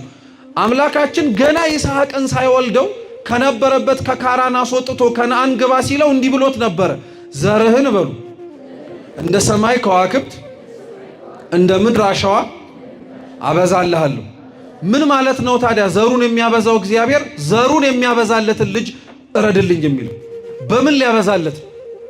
እንደዛ ብሎ እንኳን አብርሃም አልተጠራጠረም። አይገርማችሁ? አንድ ልጅ ነው ያለኝ፣ ያንኑ ልጅ ደግሞ ለአንተ ከሰጠው ቃል ኪዳንህን እንዴት አድርገህ ልታከብር ትችላለህ አላለው። እግዚአብሔር ቃል ከገባ በዚህም በለው በዛም በለው እንደሚፈጽመው ያምናል። ክርስቲያን እንዲህ ነው መሆን ያለበት። በነገራችን ላይ አብርሃም ያንን ልጁን ይዞ ከነበረበት ቦታ ሞሪያ ወደምትባል ተራራ ሲሄድ 3 ቀን ነው የፈጀበት። ስንት ቀን? 3 ቀን። አብርሃም ልጁን ለእግዚአብሔር ሰውቶ የሰጠው ተራራው ጫፍ ላይ ሲደርስ አይደለም። ገና ተነሳ ያለው ጊዜ ላይ አብርሃም ልጁን ሰውቶ ሰጥቶታል። ተግባሩ ነው የቀረው። ልብ ብላችሁ ስሙ ክርስቲያኖች። እግዚአብሔር ያመጣችሁለትን ስጦታ የሚቀበለው ተሸክማችሁ ግቢው ስታስገቡት አይደለም። ገና ላምጣው ብላችሁ እዛ ስትነሱ ገና እግዚአብሔር ውስጣዊ ሐሳባችንን በደንብ አድርጎ ነው የሚያየው፣ መስጠታችንን ብቻ አይደለም። ይሄን ሐሳብ በሌላ በደንብ ላጠንክርላችሁ። ኦሪት ዘፍጥረት ምዕራፍ 4 ላይ የራሱ የአዳም ልጆች የሆኑት አቤልና ቃየልን መስዋዕት አቅርቡልኝ አለ እግዚአብሔር። አቤል ደገኛ መስዋዕት አቀረበ፣ ቃየልም መስዋዕት አቀረበ። ደገኛ ባይሆንም ግዴታ ማቅረብ ነበረበትና አቀረበ። ትዝ ይላችኋል የመጽሐፍ ቅዱስ ክፍሉ ምን እንደሚል ለአቤል የተናገረው መስዋዕት ላይ እግዚአብሔርም በሉ ወደ አቤልና ወደ መስዋዕቱ ተመለከተ። ከመስዋዕቱ አስቀድሞ ያየው ማንን? አቤልን ነው። ተሸክመህ ከምታመጣው ነገር አስቀድሞ የሚያየው ተሸካሚው አንተ ነው። ከምታመጣለት ስጦታ በፊት መጀመሪያ የሚያየው ስጦታ የምትሰጥበትን ልብህን ነው። አሁንስ ትዝ አላላችሁ? በወንጌል ላይ ጌታችን ወደ ቤተ መቅደሱ ገብቶ ፈሪሳውያንና አይሁድ ከተረፋቸው ገንዘብ ይሰጡ ነበር። ያቺ ድሃ ጸሪቀ መበለት የምትባለዋ ግን ካለቻት 2 ሳንቲም አውጥታ ሰጠች። ክርስቶስ የዛችን ሴትዮ መስዋዕት ከሌላው ብዙ ከሚሰጠው ከፍ አድርጎ የተናገረው ለምንድን ነው? ካላት ቆርሳ የሰጠች ሳትሆን ያላትን በሙሉ ምን ያደረገችናል? የሰጠችናል። አብርሃም ካለው ቆርሶ የሰጠ አይደለም፣ ያለውን በሙሉ የሰጠ ነው። እግዚአብሔር እንዲህ አይነት አምላክ ነው። ክርስቲያኖች አንዳንዶቻችን እንመጻደቃለን ከልክ በላይ ተሸክመን ማምጣታችን ሌላ ነገር እንዲያመጣልን እንፈልጋለን። ዜና አበው ላይ የአባ ዮሐንስ አጽር ታሪክ አለ። በረከቱ ለሁላችን ትድረሰን። አንዲት ሴት ናት ይባላልና 20 ወቄት ወርቅ ጆንያ ማለት ነው 20 ሙሉ ጆንያ ወርቅ ተሸክማ መጣችና ገዳሙ በር ላይ ገብታ መስዋዕት ይሄንን ስጦታ ልሰጥ ነው አለች። ለማ ለገዳሙ ለማ ረድኡ መጣና ወይም ዝቅተኛ የገዳሙ አገልጋይ ሆኖ የሚያገለግለው ማለት ነው መጣና ሊቀበላት ሲል በፍጹም እኔ የገዳሙ ትልቅ አባት አባ ዮሐንስ አጽር እንዲቀበለኝ ነው የምፈልገው አለ። እንደዚህ ጠባይ ያለን ሰዎች አለን። በነገራችን ከፍ ያኛው ትልቁ ሰው ነው እንዲቀበለኝ ነው እንጂ አንተማ ምን ታረግልኛለህ የሚል አይነት ጠባይ ያለው ሰው አለ። ልብ ብላችሁ ስሙ። እሺ እንግዲህ ካልሻለና አስገብቶ አቆማት። አባ ዮሐንስ አጽር ሰሌን እየታታ ነበረ፣ ሰሌን እየሰራ ነበር። 20 ሙሉ ጆንያ ወርቋን አመጣችና ፊት ለፊቱ ቁጭ አረገችው። ቀናም ብሎ አላያት። ይሄንን ሁሉ ለእግዚአብሔር ልሰጥ መጣው አለች። አባ ዮሐንስ አጽር ምን አላት? እግዚአብሔር ይስጥሽ አላት። ማን ይስጥሽ? እሺ ብላ ወጣች። ትንሽ ከገዳሙ ወጣ ከሄደች በኋላ ግን ቅር አላት። ያስገባችው 20 ወቄት ወርቅ ነው። 1 ብር ይዛ አልመጣችም። 20 ወቄት ጆንያ ሙሉ ወርቅ ይዛ የተቀረበላት ምስጋና ግን ማን ይስጥሽ ነው። ወይ ወርቁን ስላላዩት ነው እንዲህ እግዚአብሔር ይስጥሽ አሉኝ እንጂ ቢያዩት ኖሮ እንዲያመሰግኑኝም አለች። ተመልሳ መጣችና አስገቡኝ ብላ ገብታ ቅድም ያመጣሁት እኮ ወርቅ 20 ወቄት ወርቅ ነው፣ ምናልባት ካላዩት ያው እንዲያዩት ነው። ይሄ ሁሉ ዳር በደንብ መመስገን ፈልጋል። እና አባ ዮሐንስ አጽር ምን አላት? እኔ ምልሽ የኔ ልጅ ይዘሽ የመጣሽው ወርቅ ለማን ነው አላት። ይዘ የመጣችው ለማን ወይስ ለአባ ዮሐንስ አጽር? ለማን ነው? ስለዚህ ለሱ ለሰጠሽው እሱ እንዲሰጥሽ ከመመረቅ ባለፈ እኔ ምን ልልሽ እችላለሁ አላት። እውነት እኮ ነው። በነገራችን ላይ አንዳንዶቻችን ተሸክመን የምናመጣው ነገር ለእግዚአብሔር የምንሰጠው ይመስላል እንጂ ተሸክመን ካመጣ ነው በኋላ የምንባለውን ነገር ያጓጓናል። እልልታችን እንደሚሰጠው ሞቅታ እንደሚለይ ራሱ ታውቃላችሁ። 20 ወቄት ጆንያ ያስገባው ሰው እኮ 1 ብር እንደሰጠው ሰው ልልም አይባልለት። በግድ ነው ልልበሉ ራሱ የሚባለው። ትንሽ ሲሆን አረ ልልበሉ ምዕመናን ተብሎ ነው። ትልቅ ግን ሲሆን ልልበሉም አንባልም። እኛ ራሳችን ጾሙ አይደለም በሉ ነው መቼም ጥሪው ብለን መጮህ ነው የምንጀምረው። እግዚአብሔር ግን አያችሁት፣ ተሸክማችሁ የምታመጡትን ብዛት ሳይሆን ተሸክማችሁ ያመጣችሁበትንም ልብ ያየዋል ማለት ነው። አብርሃም ስለዚህ ልጁን ሰውቶ የሰጠው ተራራው ጫፍ ላይ አይደለም፣ ገና ከቤቱ ሲወጣ ሰውቶ ነው የሰጠው። ንስሐም ተመሳሳይ ነው። በነገራችን ላይ ንስሐ የእግዚአብሔር ይቅርታ የሚጀምረው ካህኑ እግር ስር ተገኝታችሁ ተንበርክካችሁ ማረኝ ስትሉ አይደለም። ንስሐ መግባት አለብኝ ብላችሁ ገና ከቤት ስትመጡ ነው የእግዚአብሔር ምሕረት የሚጀምረው። ለዛ ስትባሉ እንዲህ ብሎ ነው ብላችሁ ተቀመጡ አሏችሁ። ብሎ ነገር የለም። ምህረቱ የሚጀምረው ከቤት ነው ማለት ፍጻሜውን የሚያገኘው የት ነው ማለት ነው? እዚህ ነው፣ ከካህኑ እግር ስር ነው ለማለት ነው። ግልጽ ነው? ገብቷችኋል? ስለዚህ አብርሃም ልጁን ይዞ መጣ። ሞሪያ ተራራ ላይ ደረሰ። ልጁን አወጣውና ደርድሮት ከጨረሰ በኋላ ሁሉንም ነገር አስተኝቶት ቢላውን አንስቶ አንገቱ ላይ ሊያሳርፍ ሲል እግዚአብሔር ተው ልጅን አትንካ፣ እኔማ ታዛዥ መሆንህን እኮ አውቀዋለሁ። እንዳንተ መታዘዝ የሚገባቸው ግን ለኛ የተጻፈ ታሪክ ነው፣ የአብርሃም ታሪክ። እግዚአብሔርን ይሄን ያክል አሁን የሚታዘዘው አለ እዚህ ውስጥ? ተውት ይቅርና ልጁን ራሱን እንኳን እኮ ለማምጣት የሚታገለው ሰው ነው እዚህ ጋር ያለው። ልጁን ተውት፣ እኛ እንኳን መምጣት ፈልገን የማንመጣ ሰዎች እኮ እንሆናለን። ችግር ሰው ያመጣን፣ ጸሎት ሰው ያመጣን ሰዎች ነን እንጂ ደስ ብሎን የምንመጣ ሰዎች እኮ ላንሆን እንችላለን። አስቀመጠው፣ ተዋለው። በሱ ፋንታ በዕፀ ሳቤቅ ከእህቱም ግንድ የተገኘውን በግ አስቀመጠለት። በይስሐቅ ፋንታ በጉን አረደ። ይሄ የይስሐቅ ታሪክ በነገራችን ላይ በብዙ ምስጢር የታጀ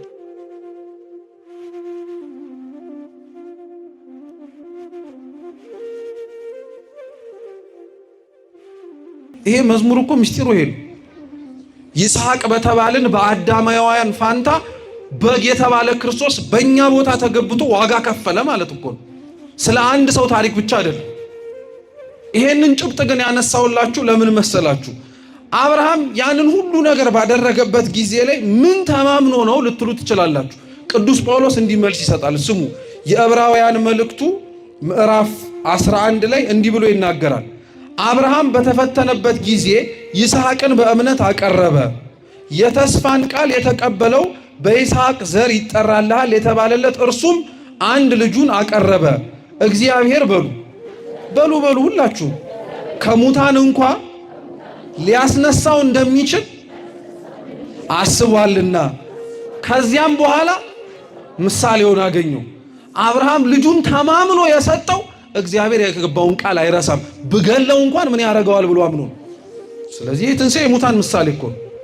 በይስሐቅ ፋንታ በጉ ታረደ ብለን ስለ ክርስቶስ ምሳሌ ከተናገርን አብርሃም የተባለ እግዚአብሔር አብም ይስሐቅ የተባለ እግዚአብሔር ወልድ ነው ብሎ ደግሞ ሊቃውንት ይተረጉሙታል።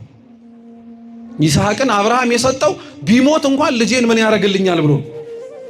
ስለዚህ አምላካችን ኢየሱስ ክርስቶስ በይስሐቅ የሞት ፍርድ ተፈርዶበት ከዛ ሞት ፍርድ በመነሳቱ ውስጥ የራሱን ሞትና ከሙታን መካከል ለመነሳት አስተማረ። ተመሳሳይ ነው። የትንቢተ ዮናስ ምዕራፍ 3 ቁጥር 8 ላይ ተመሳሳይ ትምህርት አለ። ልብ ብላችሁ አድምጡ። ዮናስ ሂድ የተባለውን ነነዌ ትቶ ወደ ተርሴስ ኮበለለ። መርከብ ላይ ተጫነ። እየኮበለለ ስለነበረ የእግዚአብሔርን ትእዛዝ ትቶ ማዕበል ተነሳ። ስለምታውቁት ነው ታሪኩ። ከዛ ከተሳፈረበት መርከብም ህዝቡ እንዲተርፍ ተብሎ ዮናስ ወደ ምኑ ተጣለ። ሲጣል ዮናስ ወደ ባህሩ፣ አሳ አንበሪ ዮናስን ምን አረገው? ተቀበለው። በአሳ አንበሪ ሆድ ውስጥ ስንት ቀንና ስንት ሌሊት አደረ። ጌታ ምን አለ ታዲያ? የማቴዎስ ወንጌል ምዕራፍ 12 ቁጥር 48 ላይ ዮናስ በአሳ አንበሪ ሆድ ውስጥ 3 መዓልት 3 ሌሊት እንዳደረ ሁሉ የሰው ልጅም በምድር ልብ ውስጥ 3 መዓልት 3 ሌሊት ያድራል አለ። ዮናስ የአሳ አንበሪ ሆድ ውስጥ ከ3 ቀንና ከ3 ሌሊት በኋላ ነነዌ እንደተተፋው ክርስቶስም ከተቀበረበት ከ3 ቀንና ከ3 ሌሊት መቃብር በኋላ ከሙታን ተነስቷል። አልተነሳም? ተነስቷል። ይሄንን ሁሉ መዘርዘር ምን አስፈለገ ልትሉ ትችላላችሁ። አሁን ያነበብነው የትምህርት ርዕሳችን ላይ ትዝ ይላችኋል። ቅዱስ ጳውሎስ ምን እንዳለ? ክርስቶስ ከሙታን መካከል ካልተነሳ ስብከታችን ከንቱ ነው። የሱ መነሳት ነው እንደዚህ ጥባት የሰጣቸው እኮ ክርስቲያኖች። የሱ መነሳት እኮ ነው ሐዋርያቱን ወደ ስለት የመራቸው። የሱ መነሳት እኮ ነው ሰማዕታትን ምንም የሚበጣ ምንም ያልመሰላቸው። ክርስቶስ እንደተነሳ እነሱም ያመኑት በሱ ስልጣን ምን እንደሚያደርጉ ስለሚያውቁ ስለሚነሱ። ግን የሚገርማችሁ ክርስቶስ የሚነሳበት ክርስቶስ ከተነሳም በኋላ ትንሣኤውን የሰበከበት ምስጢር ግን ያልገባን ዘመን ላይ ደረስን። አሁን እኔና እናንተ አብዛኞቻችን ክርስቶስ የተነሳበትን ቀን ለማየት ባንታደልም በአካል ተገኝተን ማለት ነው። ክርስቶስ የሚመጣበትን ቀን ግን ለማየት አብዛኞቻችን ይኸው ተመርጠናል፣ እየሰማን ነው። መቼ ሊመጣ ይችላል? ዛሬም ሊመጣ ይችላል፣ ነገም ሊመጣ ይችላል። እንደ ሌባ ነዋ። ሌባ ሲናገር እመጣለሁም ብሎ አስታውሶ አይመጣም። በድንገት ነው የሚመጣው። ክርስቶስን አንዳንድ ሞኝ የዋህ የሆንን ሰዎች አለን። ደብረ ዘይት ቅዳሜ ምሽት እንጠብቀዋለን ቁጭ ብለን። ያው ነገ ክርስቶስ ይመጣል አይደል እሁድ የተባለው፣ ቅዳሜ እኮ ያልተኛ ክርስቲያን አለ። ወይኔ ጉዴ ቢመጣ ዛሬ ብለን ማለት። እውነት ክርስቶስ የሚመጣባት ያቺ ቀን እንዲህ የምታስፈራናት እንዴ? አይ በጣም እኮ ነው የምናሳዝነው በእውነት። እንዴት ነው የምትናፍቁት ሰው ሲመጣ ምን አለ ባልመጣ የምትሉት? አሁን የምትወዱት የናፈቃችሁት ስንት ዘመን ርቋቸው የነበረ ሰው ዛሬ ወይ ነገ ይመጣል ብትባሉ በጉጉት በስስት በናፍቆት ነው የምትጠብቁት ወይስ ወይኔ ጉዴ መጣ እያላችሁ? ስራ ካልከፋ በቀር ወይኔ ጉዴ መጣ አትልም አይደል? ስራችን ስለከፋ እኮ ነው የክርስቶስ መምጣት የሚያስደነግጠን እንጂ እኮ ክርስቶስ ስለራሱ ምጽአት ሲናገር ምን እንዳለ ታውቃላችሁ? አንዱ የሰጠው ምሳሌ በሰርግ ቤት ነው። አሁን እናንተ ሰርግ ቤት ተጠርታችሁ ሙሽራው ሲመጣ ወይኔ ጉዴ መጡን የምትሉት እንኳን መጡን የምትሉት አንደኛ አርቧችኋል። ያው በወጉ ሙሽራ አርፍዶ ስለሚመጣ የነሱ መምጣት ለእናንተ ለመብላት ምክንያት ስለሚሆን ማለት ነው። ሰርገኛ የሆነውን ሙሽራ የሆነውን ክርስቶስንም ይቺ ዓለም የምትናፍቀውና እኛ ክርስቲያኖች ቶሎና የምንለው ለምን እንደሆነ ታውቃላችሁ? ልብ አድርጋችሁ ስሙ። የክርስቶስ መምጣት ብዙ ነገሮችን ስለሚያስተካክልልን። እቺ የምታዳለዋ እቺ አብረታ ጨለማን ከመግፈፍ ባለፈ ምንም ጥራዋ ፀሐይ ትጠፋለች። እውነተኛው ፀሐይ ጽድቅ ኢየሱስ ክርስቶስ ያበራል። እቺ ፀሐይ ልብ አድርጋችሁ ስሙ። ምንም እንኳን ጨለማን አርቃ ብርሃንን ብታሳየን ኢፍትሃዊ ናት፣ ግን እውነተኛ አይደለችም እኮ ታውቃላችሁ። ፀሐይ ከማብራትን ባለፈ ጻድቁን እንደ ጽድቁ ኃጢአተኛው እንደ ኃጢአተኛው ታሳያለች እንዴ? አታሳይም። ይቺ ፀሐይ እኮ ስንቱን ገመና ሸፍናለታለች ማለት ነው። ጨለማው ይገርምሃል እንዴ? ፀሐዩ እኮ ስንቱን ገመናውን ሸፍኖለታል። ክርስቶስ ግን ሲመጣ እንዲህ አይደለም። እሱ ፀሐይ ጽድቅ ሲመጣ ተራራ በተራራነቱ ነው የሚታየው፣ ጻድቃን በጽድቃቸው፣ ሸለቆ በሸለቆነቱ ነው የሚታየው፣ ኃጢአተኛውም እንደ ኃጢአተኛነቱ ነው የሚታየው። ታዲያ የማስመሰል ማዕበል የሚያቆመው እኮ እሱ ሲመጣ ነው። ሁሉም እንደ ሁኔታው የሚታይበት፣ ሁላችንም እንዳለንበት ስሪታችን ይሄው ነው ብለን የምንቀርብበት ነው። ይሄ ለክርስቲያኖች እኮ ናፍቆት እኮ ነው። ጻድቃን የሚፈልጓት ይችን ቀን እኮ ነው። ክርስቲያኖች የምንናፍቃት ይችን ዕለት ነው። ይቺ ቀን ለኛ አታስፈራንም፣ እንዲያውም ታስናፍቀናለች። ድምፁን ሲነገር እንዲህ የሰማችሁትን መልኩን በስዕል ላይ አይታችሁት ውብ ነው ያላችሁት ክርስቶስን ማየት አይናፍቃችሁም እንዴ? እንዴት ይቺን ቀን ምን አለ በራቀች እንላለን። መጥቶን እንየው ነው እንጂ ብንለው ዋጋ የከፈላችሁለትን አምላክ ማየት አትፈልጉም እንዴ? ዓለም ሲገፋችሁ የተገፋችሁለትን ክርስቶስ አይናፍቃችሁም እንዴ? ፍርድ ሲጓደልባችሁ እሱ ነው ፍርድ ሰጪ ያላችሁትን አምላክ ዙፋኑ ላይ ተቀምጦ ማየት አትፈልጉም እንዴ? በፍጹም። እንዲያውም እኛ ጌታ ሆይ ቶሎና ነው ማለት ያለብን፣ ቶሎና ነው ማለት ያለብን። የሱ መምጣት ብዙ ነገሮችን ስለሚያስተካክልልን እኮ ነው። ጌታችን እውነት ከሙታን መካከል እንደተነሳ እኛም አይቀርልንም። ይሄ የተበታተነው ማንነታችን፣ ይሄ የተበታተነው ምናችን በሙሉ ይሰበሰባል። ቀርነ መለከቱ ሲነፋ እንመጣለን። ይሄ የምትሰሙት ዳግም ምጽአት ላይ በስዕላት የምናየው ክርስቶስ የሚያሰብ በመጣ ጊዜ ላይ የሚነፋው ቀርነ መለከት ምስጋና እኮ ነው። ጥሩምባ እንዳይመስላችሁ። ካህናት ዘወትር ቅዱሳን በሚያመሰግኑበት ስርዓት ከእግዚአብሔር ፊት ቆመው ሲያመሰግኑ ቅዱስ ቅዱስ ቅዱስ ይሉታል። ይሄንን ቀርነ መለከት እኮ ነው ቀርነ መለከት የሚባለው። ጌታ ሲመጣ የመጀመሪያው መልአክ ቅዱስ ይላል። ካለንበት ቦታ ላይ ተሰብስበን እንመጣለን። ጌታ ሲመጣ አሁንም ቅዱስ ተብሎ ሲነገር ከሩቅ የተሰበሰበው አጥንትና ስጋችን አንድ እንደሆነ ሁሉ ጌታችን ኢየሱስ ክርስቶስ አሁንም ቅዱስ ተብሎ ሲጠራ ትኩስ ሬሳ ሆነን ነፍሳችን ከስጋችን ጋር ተገናኝታ እንቆማለን ከክርስቶስ ፊት። አይገርማችሁም? በምስጋና ያመሰገናችሁትን እግዚአብሔር በምስጋና እንደተበተነው አንቀርም። እርሱ ደግሞ መልሶ ይሰበስበናል ማለት ነው። ታዲያ ለምንድን ነው በዚህ ዕለት ላይ እንደዚህ ፍርሃት የሚጫነን? ኃጢአተኛ ስለሆነ ነው አንደኛው፣ ሌላ ምንም ምስጢር የለው። እስካሁን ድረስ ስንኖርለት የነበረው ህይወት ያሳዝናል። በጣም ነው የሚገርመኝ ለራሴ። ምን መሰላችሁ? ለሰይጣን ደስ የሚያሰኘውን ኃጢአት ስንሰራ ሰይጣን ስለሰራ ነው ኃጢአት ሊያወርሰን የሚችለው ምንም ነገር እንደሌለ ታውቃላችሁ። ባዶ እንደሆነ እያወቅን ባዶነቱን ተማምነንበት ነው ኃጢአት የምንሰራው። ክርስቶስ ግን ለሰራችሁትና ለምንሰራው ጽድቅ በሙሉ ታምኖ ሊያወርሰን የሚችለው ቦታ አለ የለ? አለ። ዋጋ ምንም ለማይሰጣችሁ ሰይጣን ዘመናችንን እንፈጃለን። ዋጋ ለክርስቶስ ግን ምንም ነገር መስጠት አንፈልግም። ለደከምንበት ድካሙን ሊሰጠን ለሚችለው ለአምላካችን ምንም አናረግም። ላልደከምንበት እንኳን ቀርቶ ለደከምናት ጥቂት ነገር ግን ሲኦል ሊመራን የሚችለውን ሰይጣን ግን እንታዘዝለታለን። ሲጀመርስ ሲኦል ለመግባት ሰው እንዴት ይቻኮላል? ሲኦል ለኛ እንዳልተፈጠረ ታውቃላችሁ ክርስቲያኖች? ለሰይጣን መቀጫ ሆኖ እኮ የተደገረ ነው። ገሃነም እኮ ለሰይጣን ለማይመለሰው ትዕቢተኛ መቀጫ የሆነው ስፍራ እኮ ነው።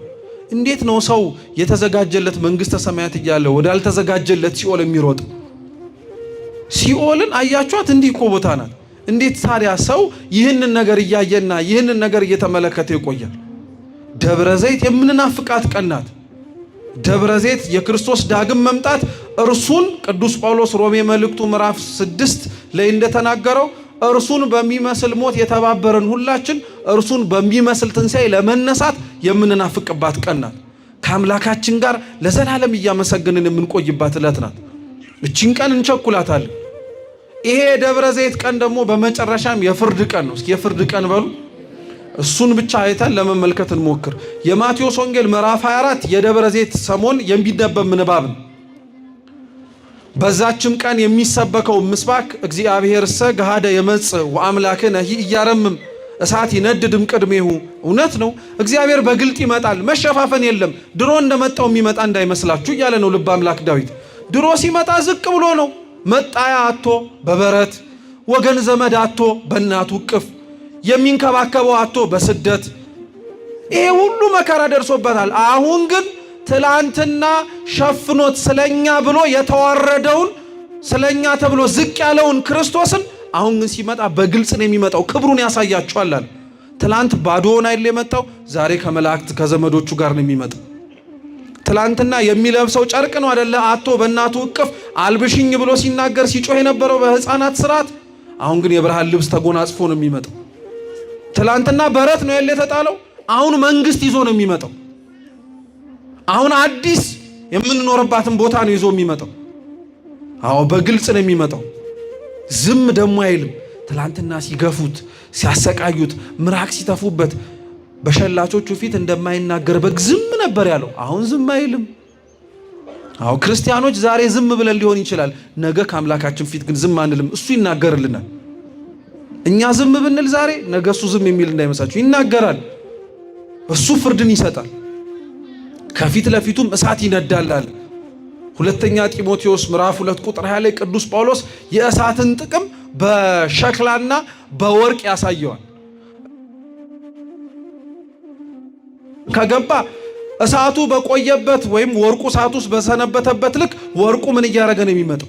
እየጠራ ነው የሚመጣው። ሸክላው ግን እሳት ላይ በሰነበተበት ልክ ምን እያደረገ ነው የሚመጣው? እየተሰነጠቀ ነው የሚመጣው።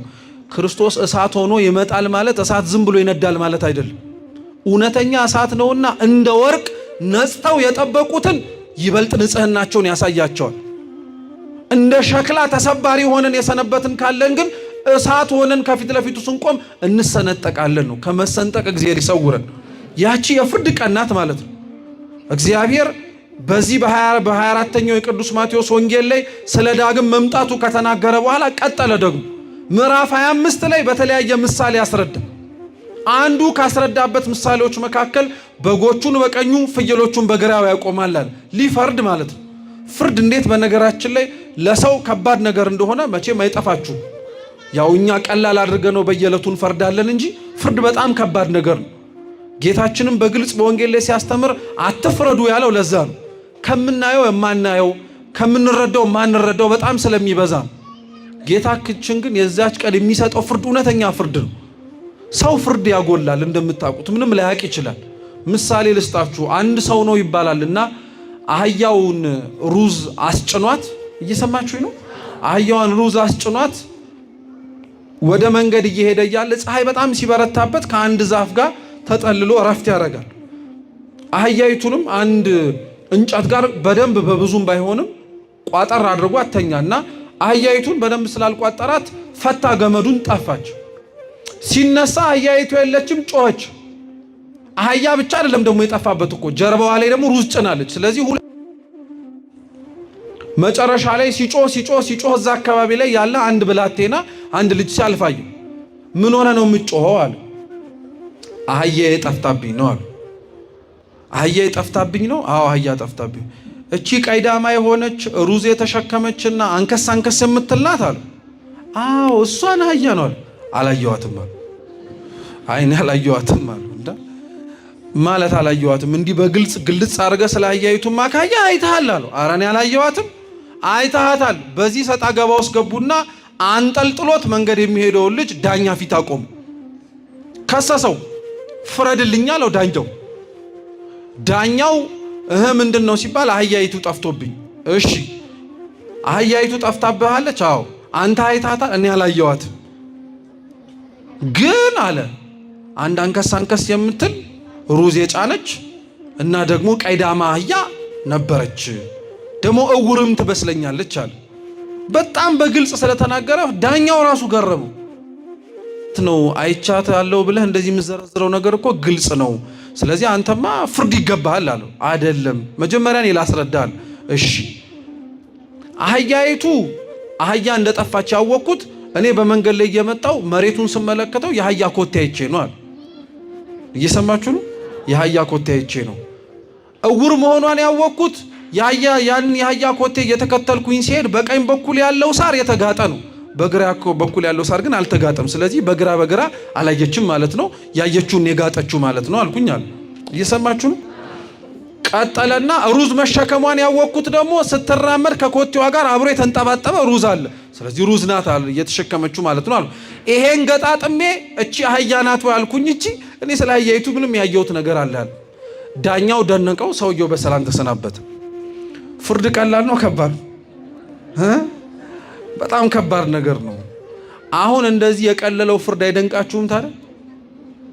ሰው በሚያየው ዝም ብሎ የፈረደው፣ በሰማው ዝም ብሎ የወሰነው የሌላ ሰው አይምሰላችሁ፣ የኛ የራሳችን። ስንት አይተን ያላጣራ ነው የፈረድንበት ሰው የለም? ስንት ሰምተን ያልጨረስነው ታሪክ ላይ በቃ እንዲህ ልትል ፈልገህ ነው ብለን ያባላ ነው ያስበላ ነው ሰው የለም? ያኔ ፍርድ እንጠየቅበታለን። ያኔ ስለተናገርናት ነገር በሙሉ እግዚአብሔር ፊት እንቆማለን። ስለዚህ የሙታን መነሳት የፍርድም ቀንም ጭምር። ስለዚህ እነዚህን ሶስት ነገር አይምሯችሁ ላይ ትዝ ይበላችሁ። የፍርድ ቀን ነው። ጌታችንን የናፈቅነውን የምናይበት ቀን ነው። እንደ አምላካችን ደግሞ ከሙታን መካከል ተነስተን በሱ ስልጣን ከእርሱ ጋር አብረን ለመኖር የምንታጭባት ያቺ ቀን ናት። ስለዚህ ይቺን ቀን ክርስቲያኖች፣ ይቺን ሳምንት እውነቴን የምላችሁ እስቲ ስትቆሙ በጸሎታችሁ እንኳን ልብ በሉት። የምትናፍቁትን ክርስቶስ ዘውትር እኮ ነው የምትጠሩት። እስኪ አባታችን ሆይ በሉ። ከዛስ ምን ማለት ነው? መንግስት ትምጣ ማለት ነው። ስለ ዳግም ምጽአት ትጸልዩ እንደነበር አታውቁም እንዴ? ደግሞ ይሄን ዝለሉት ደግሞ አሏችሁ። ለኔ አላውቅም ነበር ድሮም ብላችሁ። እንደዛ አይደለም። እውነት ክርስቲያኖች የሚናፈቅ ቀን ስለሆነ ነው። ስለዚህ ያዛች ቀን ላይ በዚህ ሳምንት ላይ ከክርስቶስ ዙፋን ወንበር ፊት የምንቆም ሁላችን በምን አይነት መልኩ መቆም እንደምንችል እንጨነቅበት። እውነት የደብረ ዘይት ሳምንት መግቢያው ላይ እንዳልኳችሁ ይሄን ብቻ ብያችሁ ልጨርስ። የጾሙ እኩሌታ ነው። የምኑ እኩሌታ አልኳችሁ? ከደብረ ዘይት በፊት ያሉት ሳምንታት ሰው በሆንባት በዚች ምድር ላይ የምንኖረው ኑሮ የሚያመላክቱ ናቸው። ከደብረ ዘይት በፊት ዘወረደ አለ። እስኪ ዘወረደ በሉ። የምንወርድበት፣ በሰው የምንገፋበት፣ ስለ እምነታችን ዋጋ የምንከፍልባት ዓለም የትኛው ዓለም ናት? እስኪ እቺ በሉ። እቺ ከዘወረደ ቀጥሎ ያለው ሳምንት ምንድን ነው? ቅድስት። በቅድስና ስንኖር ኃጢአትን አልተባበራችሁም ተብለን ዋጋ የምንከፍልባት ዓለም የትኛው ዓለም ናት? እቺ። እስኪ ምኩራብ በሉ። በቤተ መቅደሱ ንጽህና ማጣት ራስ ምታት የሚሆንብን ዘመን የትኛው ዓለም ናት? እቺ። ቀጣዩ ደግሞ መጻጉ ነው። የምንታመምበት፣ የምንሰቃይበት፣ ዋጋ ከፍለን በሰውነታችን ደዌ በውስጣችን ህመም የምንሰቃየው የትኛው ዓለም ላይ ነው? እዚች። ከፍርድ ቀን በኋላ ግን የምንኖረው እንደዚህ አይደለም። ከደብረ ዘይት በኋላ ያሉት ሳምንታት ግልጽ ናቸው። ግን ቀጥሎ የሚመጣው ምንድን ነው? ከደብረ ዘይት በኋላ ገብርኄር ነው። ዋጋ የምትቀበልበት ነው። አየህ፣ ክርስቶስ ሲመጣ ዋጋ ይሰጣል። ታመህ ከሆነ ህመሙን ታግሳል፣ ስለ ህመምህ ዋጋ ይሰጣል። ተገፍተህ ከሆነ ስለ መገፋትህ ዋጋ ታግሳል፣ ይሰጣል። ወርደህ ተንቀህ ተረግጠህ ነበረ፣ አይዞህ ዋጋ ይሰጣል። ቅድስና ካለበት ህይወት ላይ ለመኖር ስትሞክር ኃጢአተኛ ቆምም ብለዋል። አይዞህ ዋጋ ይሰጣል። ያን ገብርኄር ነው፣ ቸር አገልጋይ ነው እግዚአብሔር አምላክ። ከገብርኄር በኋላ ያለው ሳምንት ምንድነው? ኒቆዲሞስ የእድገት ሳምንት እኮ ነው። አንዳንዶቻችን ልክ እንደ ኒቆዲሞስ ማታ ማታ የሚመጣውን ተማሪ የምንመስል ሰዎች ነበርናል። እየሰማችሁ ነው? ኒቆዲሞስ ማታ ማታ ነበር የሚመጣው። እሱም መምህር ስለሆነ ከክርስቶስ እግር ስር ተቀምጦ ሲማር እንዳይታይ ብሎ ማለት ነው። አሁን ከኛ መካከል እኮ ቤተክርስቲያን ሲጸልዩ ሰው እንዳያቸው ብሎ ማታ ማታ ተደብቀው የሚመጡ ሰዎች አሉ። አይ እምነታችን ታናሽነት እኮ ነው። ጸበልም ለመጸበል ስንሞክር እስኪ ሰው የሌለበት ቦታ ምረጥልኝ፣ በቃ ማንም ሳያየኝ። አይ በጣም እኮ ነው የምንደንቀው ሰው ሳያየኝ። ከዛ ኒቆዲሞስ ከፍ ሲል ደግሞ በአይሁድ ሸንጎ ፊት አንድ ሰው ፍርዱን ሳይሰማ ሊወሰንበት አይገባም ብሎ ደግሞ ተከራከረለት። በማታ ሰው ሳያየን የምንጎበኘው እግዚአብሔር ልክ እየጎበኘን ሲመጣ ከሰው ፊት ደግሞ ቆመን ምን እናደርግለታለን?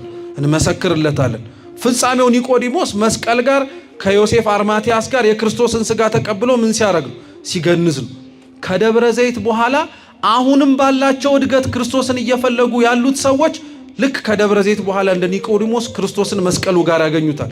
እንድናገኘው አምላካችንን ይርዳን። ቀጣዩ ሆሳዕና ነው። ሆሳዕና መድኃኒት መሆን ነው። እግዚአብሔር ወደ ኢየሩሳሌም ሊሰቀል የገባበት ነው። ከደብረ ዘይት በኋላ ያለው ሆሳዕና ምን ትዝ እንደሚያስብል ታውቃላችሁ? ወደ ጌታችን ደስታ የምንገባባት ያቺ ቀን ትዝ ይለናል። ላንወጣ ወደ መንግሥተ ሰማያት የምንገባባት ዕለት። ስለዚህ ከዚህ በኋላ የቀሩንን ሳምንታት ክርስቲያኖች ልክ መንግሥተ ሰማያት እንደምንገባ አድርገን እስኪ እንኑራቸው። ዋጋ እንደሚሰጠን አምነን ባለን እድገት ላይ ሳናቆም ወደ ክርስቶስ ወደ መስቀሉ እየተጓዝን ለራሳችን ብቻ ሳይሆን ለሰው እየተረፍን እስኪ ወደ ጎልጎታ እንሂድ። ጎልጎታ ላይ እዛን ጊዜ ላይ እንዲህ እያደረግን ከሄድን ከጌታችን ጋር አብረን እንቆማለን። አብረነው መስቀሉ ስር ከቆምን ደግሞ አትጠራጠሩ፣ ከመንግስቱ በቀኝና በግራ ከሚቆሙት መካከል አብረን ከጻድቃን ማህበር እንድንቆም ያደርገናል። ይህን ለሁላችን ያድርግልን። ያስተማረን አምላካችን ስሙ የተመሰገነ ይሁን። በተማርነው ፍሬ እንድናፈራ ይርዳን። የሙታንን መነሳት ተስፋ ለምናደርግ በቀኙ ሁላችንን ያቁመን። በጎደለው ደግሞ በሊቃውንት በመምህራን ከጀርባ በትሕትና ተቀምጠው በሚማሩ አባቶች የሚታረም የሚስተካከል ይሁን። ወስብሐት ለእግዚአብሔር።